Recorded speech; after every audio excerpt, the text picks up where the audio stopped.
Hello বন্ধুরা, তোমরা দেখে বুঝে গেছো থাম্বনেলটা। আজকে বানিয়ে ফেলবো চিকেন বিরিয়ানি।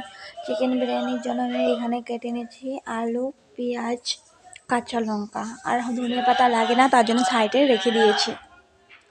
আর এখানে আছে বিরিয়ানি মশলা। আজকে আমার বর রান্না করবে। বর এখানে প্রথমে ব্রেস্তা বানানোর জন্য তেল আর এখানে পেঁয়াজ দিয়ে দিয়েছে ব্রেস্তা বানানোর জন্য।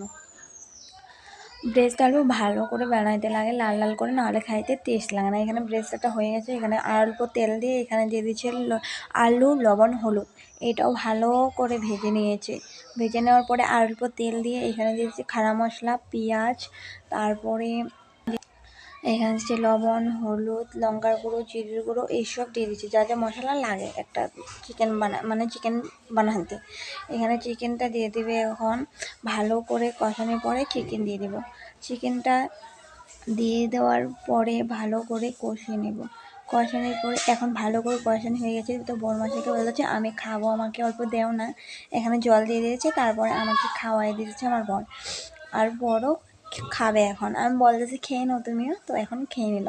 এখানে আমার হলো চিকেনও রেডি হয়ে গেছে। চিকেন রেডি হয়ে গেছে আর ভাতটা আমি প্রথমে বানিয়ে নিয়েছি। আর এখানে ফাইনাল লুক আমাদের ঘরের মধ্যে বানিয়েছি, বেশি ভালো হয় না। আর ঢাকা দেওয়ার পরে 5 মিনিট পরে ঘি ঢেলে এটা সার্ভ